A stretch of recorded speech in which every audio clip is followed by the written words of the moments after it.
I love it when they let you fire a big missile. Not your everyday common or garden missile, but the kind of missile you reserve for special occasions. Massive unstoppable horde of enemies that you barely understand attempting to end your existence? No problem, we've got a missile for that. Hi, I'm Calivan, and today we're going to talk about Tempest Rising, a brand new RTS that should not be ignored. When I said a brand new RTS, I really meant it. This isn't a remaster or a reimagining, nor is it a reforge or a retelling. It's not a sequel, a prequel, and it's not based on Total Recall or any other IP. It's a proper RTS, fresh off the press, just like we used to get in the good old days. So if we're going to do this properly, then I think we're going to need one of these. Awesome, so let's start with the basics. Tempest Rising is a creation of Slipgate Ironworks and 2B Games, both middleweight developers based in Denmark and Poland respectively. It's jointly published by 3D Realms and Dutch software house Knight's Peak. These are the sorts of studios that really get me excited about games. They're big enough to embark on some really serious projects, but are below the huge corporate level that favours over-marketed and unimaginative titles. Tempest Rising is set in an alternative timeline. The Cold War went hot and lots of nukes went flying this way and that. The world wasn't completely turned into an irradiated fireball, but there was widespread devastation and radiation aplenty. But there was also something else. Out of the deep cracks in the irradiated lands grew an unknown organism with some very strange properties. It appeared to feed on the radiation and could be harnessed for incredible power.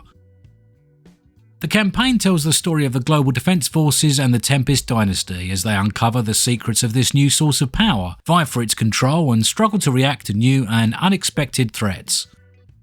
The game itself comes complete with 2 single-player campaigns of 11 missions each, which represents around 20 hours of gameplay depending on the difficulty setting and your approach. Each of the campaigns contains a fully fledged narrative, one from the perspective of the Global Defense Forces and one from the Tempest Dynasty. Both campaigns have a decent amount of structure. They tend to open with a briefing room from one of the big wigs at your organisation. After some initial dialogue, you often get the option to ask a few follow-up questions. It's hardly mission-critical data, but a bit of extra exposition that expands the universe a little.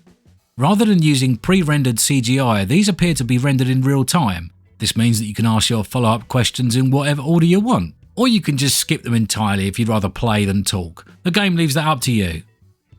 The mission itself opens with a little CGI cutscene and then plonks you into the battle.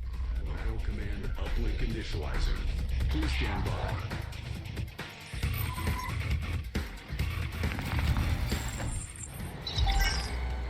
You picking us up, Commander?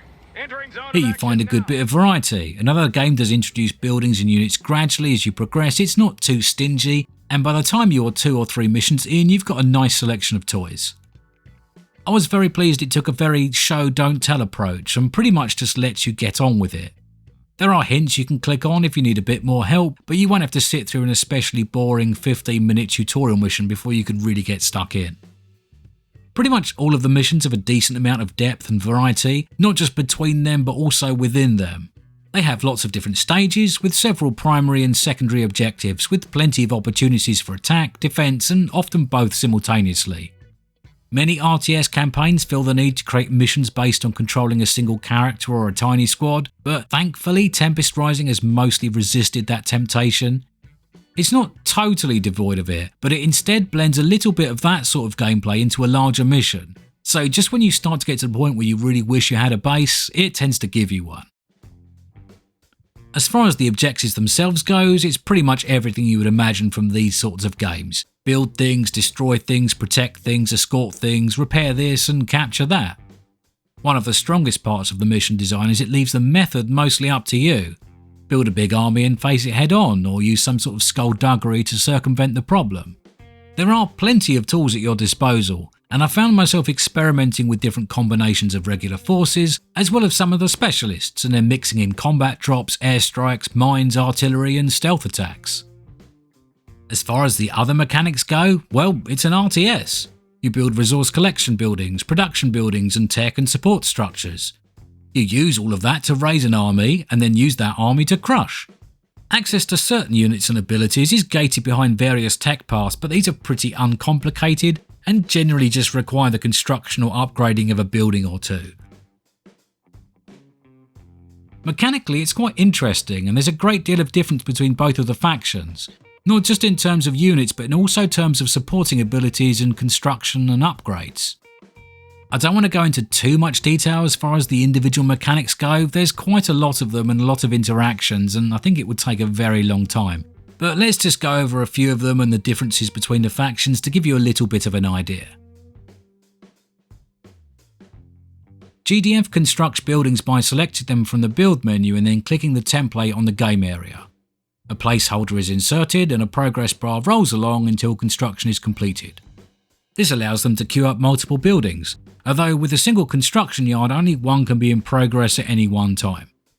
Well, that's not strictly true. You do have separate queues for support and defensive structures, so you can build a barracks and a Gatling turret in parallel.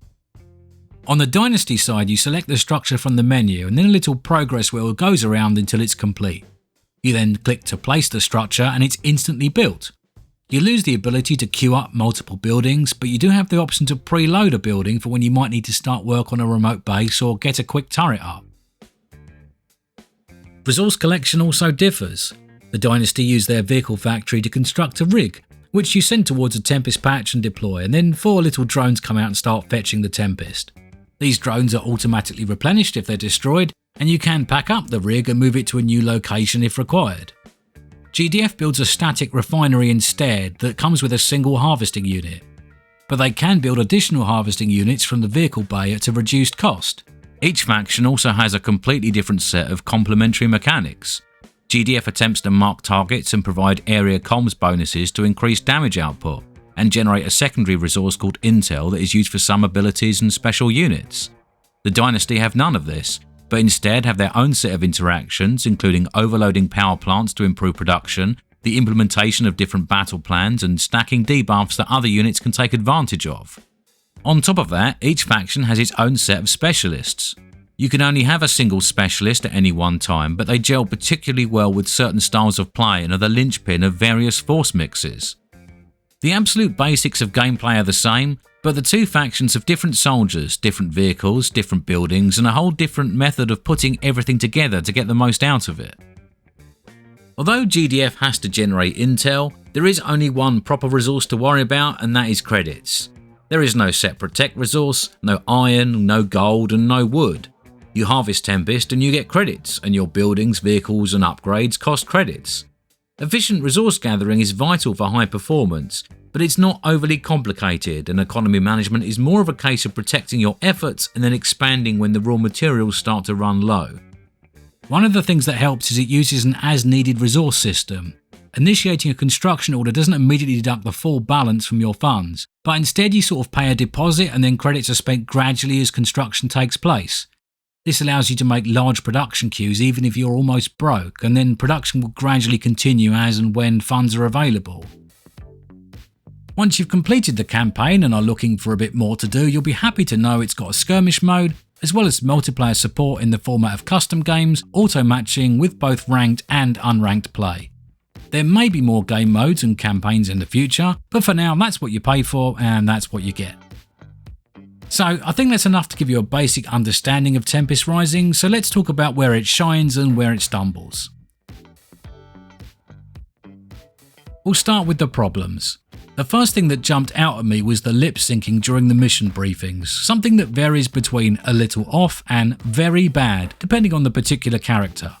The GDF Colonel is the absolute worst, which is a big shame as for many people he will be your first introduction to the world. Others aren't quite so bad, and I'm pretty sure the developers are aware of the problem, as many characters appear to be either shaded in darkness or sport some sort of lower face mask to hide it. There are no issues with any of the pre-rendered cutscenes, so this is just a problem limited to the CGI character conversations.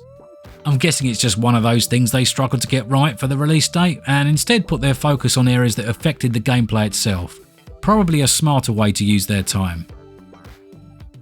In the same sort of vein, the other issues tend to revolve around areas that are not part of the core game engine.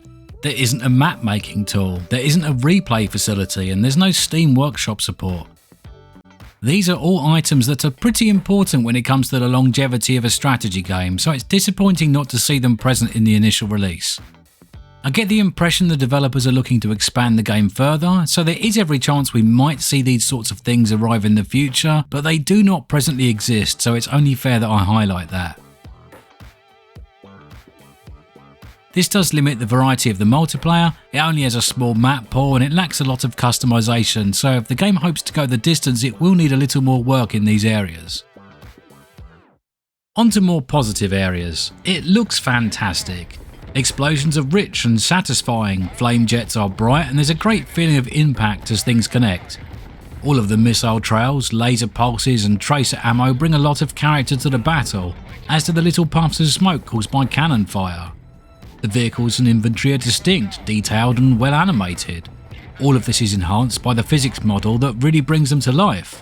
The fast and nimble scout cars heave on their suspension as they speed around corners or apply the brakes, and the front wheels lift a little off the ground when they put their foot on the gas. The big hulking vehicles feel like they really have mass, something enhanced by the fact they can simply drive over any light infantry that happens to be standing in their path. A similar sort of attention to detail is applied to the game world itself. The textures are all very varied and there are heaps of terrain features to really sell the whole scene. Not just buildings and trees, but fences, barrels, crates, cargo containers and all manner of props. These are well integrated and do not in any way clutter the game area, as although they are distinct and interesting, they are clearly distinguishable from units and interactables. This is all wrapped up in a nice parcel by the addition of weather effects, something that brings a bit of character to the maps while not interfering with the gameplay. It's also one of those games that sounds as good as it looks. All of the audio is spot on, from the order confirmations down to the weapon sounds and engine noises. Most importantly, they are all really clear and easily distinguishable and provide a great deal of important feedback. This is all set to a most excellent soundtrack that blends industrial, metal, symphony and electronic to create something very reminiscent of Frank Kaplaki's past work.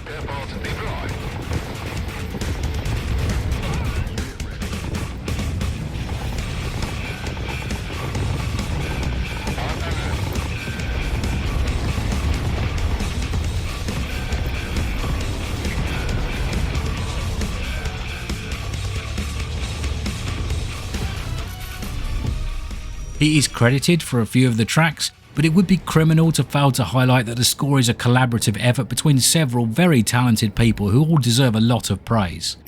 I think it's also worth highlighting that it contains a very impressive 41 tracks with a runtime of some 2.5 hours, so it's not something that quickly becomes repetitive. Mechanically, the game is impressive and feels very much like an evolution of previous entries in the genre, rather than a carbon copy or a recreation of any single one of them. All but the most basic of units have activatable abilities, and careful compositions combined with quality micro can yield some very satisfying results. You don't need to use all of them when the odds are in your favour, but they work as a significant force multiplier with real and immediate effects on the battle. Positioning and control is important, and correctly managing your support units is equally important to the proper usage of your activatables. One thing is for sure, you're never short of something to do, and the more effort you put in, the better your armies will perform. This results in a very active game that requires a lot of attention, and as such it's never boring. But it's not all about micro, and building the right army for the job, attacking from multiple directions, or simply having a bigger army are all acceptable substitutions for abilities and positioning. A true master will be able to handle all of this at once, but that takes a lot of skill and practice to achieve. Easy to learn, hard to master is a great mantra to take into the design of any game, and from what I can tell, Tempest Rising does not disappoint in this regard.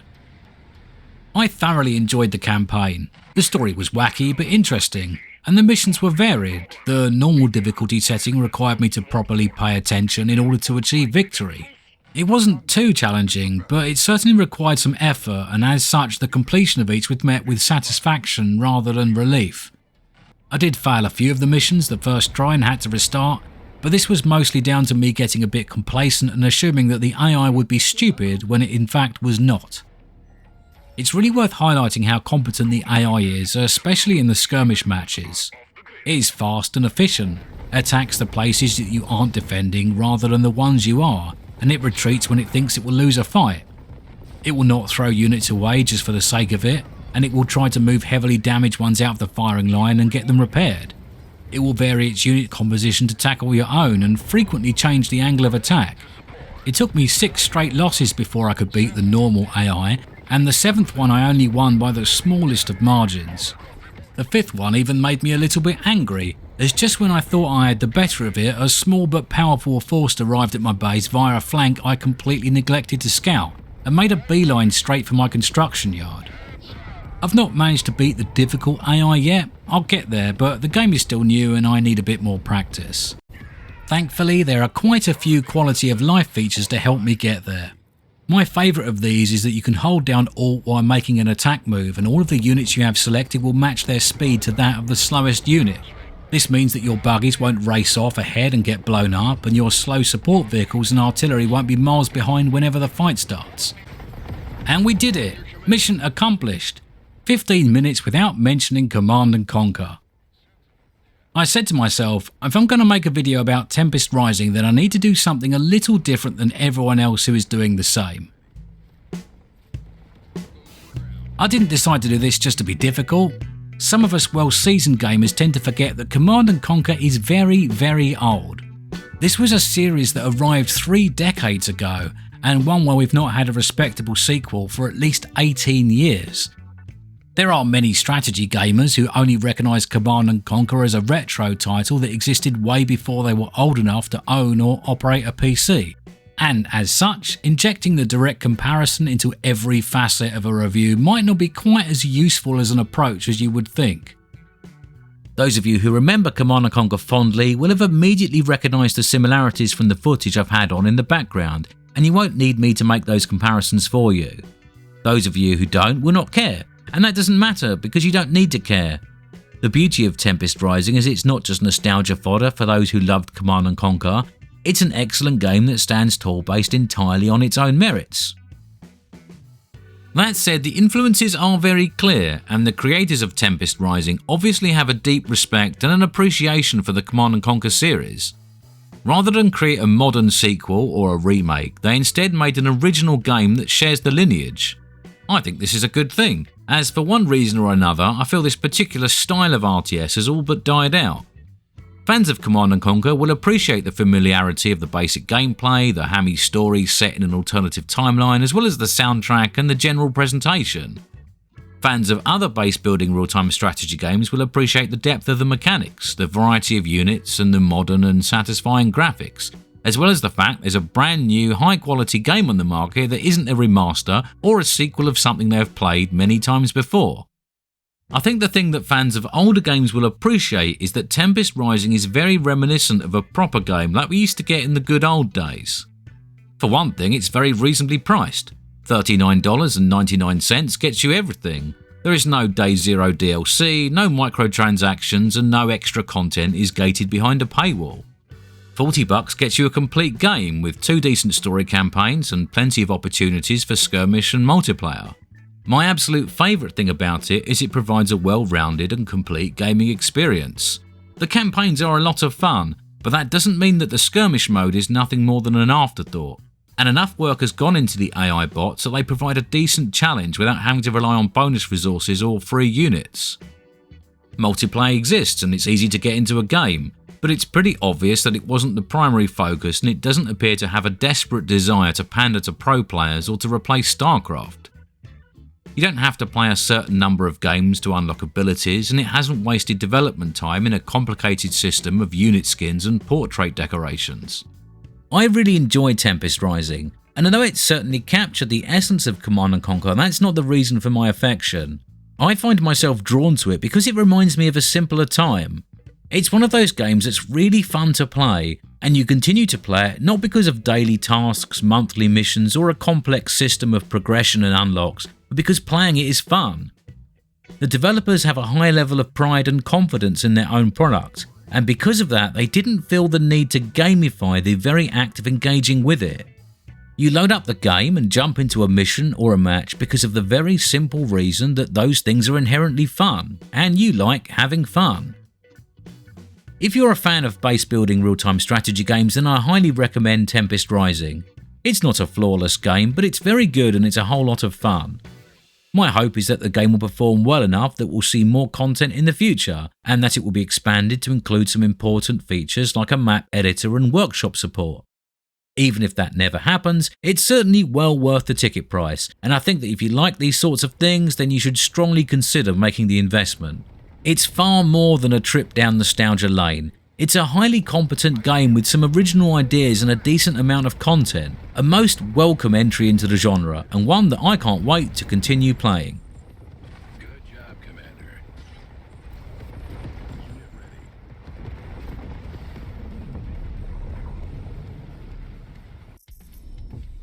Hi there, thanks for listening to my summary of Tempest Rising. If you enjoyed this video, then click the like button, and if you've already got the game, then let me know how you got on via the Discord or in a comment below. And as usual, if you want more of this sort of thing, then subscribe to my channel, and I hope to see you back soon.